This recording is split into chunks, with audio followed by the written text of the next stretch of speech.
Kwa miaka mingi, sheria za Kenya kuhusu makosa ya kingono zimekuwa zikiwalenga sana vijana, hata pale wanapohusiana kwa ridhaa na wenza wao wenye umri unaokaribiana.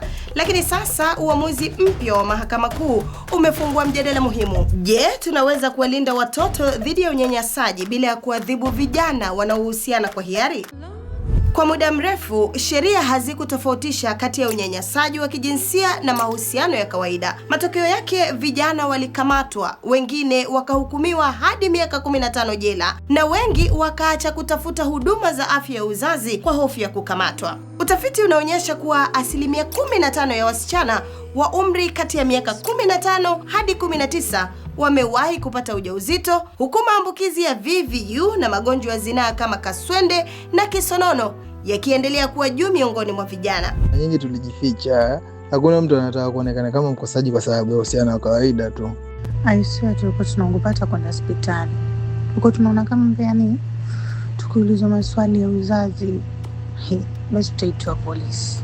Mwezi Mei mwaka 2026, mashirika ya Reproductive Health Network Kenya na kituo cha haki cha uzazi cha Naya yalishinikiza mahakama kubatilisha sehemu za sheria zinazoharamisha ngono ya makubaliano kati ya vijana balehe. Uamuzi huu sasa unamaanisha kuwa vijana balehe wanaoshiriki katika mahusiano ya hiari na rika moja hawatakabiliwa na mashtaka ya kisheria. Badala yake, vijana hao watakuwa na fursa ya kupata huduma za siri na rafiki za afya ya uzazi na jinsia. Mabadiliko haya yameibua mjadala mpana kuhusu utekelezwaji wa sheria hii, huku ukizingatia maadili ya kijamii na misimamo ya kidini.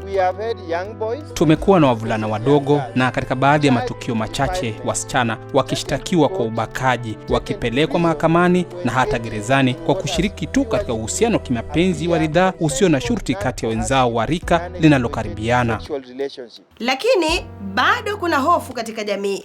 Wapo wanaoamini kuwa mabadiliko haya yanaweza kutumiwa vibaya na watu wazima wanaowanyanyasa watoto. Na ndiyo maana Mahakama Kuu imesisitiza sheria bado zinalinda watoto dhidi ya ukatili na unyanyasaji wa kijinsia. Usalama unaanza na jamii. So tunajaribu sana kuhakikisha kwamba jamii inajulishwa, na ikiwa wale wahusika ambao wanadhulumu watoto wanapatikana, sheria zinafuata hadi mwisho. Kenya si nchi ya kwanza kujadili ukomeshwaji wa adhabu za kisheria kwa ngono ya hiari miongoni mwa vijana balehe. Afrika Kusini tayari inatumia sheria ya ukaribu wa umri, kwa Kiingereza Close in Age Exemption, inayolinda vijana wanaohusiana kwa hiari, huku ikiendelea kuwalinda watoto dhidi ya unyanyasaji wa watu wazima. Tangu sheria hiyo ipitishwe nchini Afrika Kusini, mafanikio makubwa yameonekana katika sekta ya afya ya umma, ambapo madaktari na watafiti sasa wanaweza kutoa elimu na huduma ya uzazi kwa vijana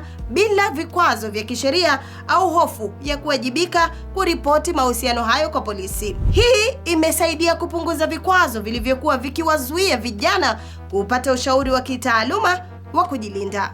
Nchi kama Ghana, Botswana na Namibia, katika jitihada za kutafuta suluhu, zimeshusha umri wa ridhaa ya ngono hadi miaka 16. Nchini Sudan, umri huo pia ni miaka 16, lakini kwa wale tu waliooana. Sheria hizi zote zinalenga kuondoa jinai kwenye ngono ya makubaliano, ingawa hazifanani katika utekelezaji wake. Tukirejea nchini Kenya, kule pwani ya Mombasa, Nasoro Ngao ni mzazi mwenye watoto 3 walio katika umri wa balehe. Anasema kuwa uamuzi huo wa mahakama kubatilisha sheria hizo utaleta athari hasi kinyume na matarajio. Hakika tutakuwa tumepoteza maadili ya watoto wetu, kwani itafika pahali hata sisi wazazi kumkanya mtoto anakwambia lolote lile anaweza kukwambia, kwa sababu tumeanza kuyapalilia akiwa machanga na sasa yakikomaa tutashindwa. Wengi wanahoji sheria hii inaweza kubadilika mara moja, lakini mitazamo ya nyumbani, ya kidini na ya kitamaduni mara nyingi hubakia pale pale. Kenya, sheria hii imefungua njia, lakini sasa ni jukumu la wazazi, walimu, viongozi wa kidini, watunga sera na vijana wenyewe kuhakikisha wanalindwa bila ya kuadhibiwa. Washauri nasaha wanahimiza mabadiliko ya kweli, elimu ya uzazi inayofaa umri, mazungumzo ya wazi katika familia, huduma rafiki kwa vijana na ushirikiano thabiti kati ya jamii, shule na taasisi za kidini.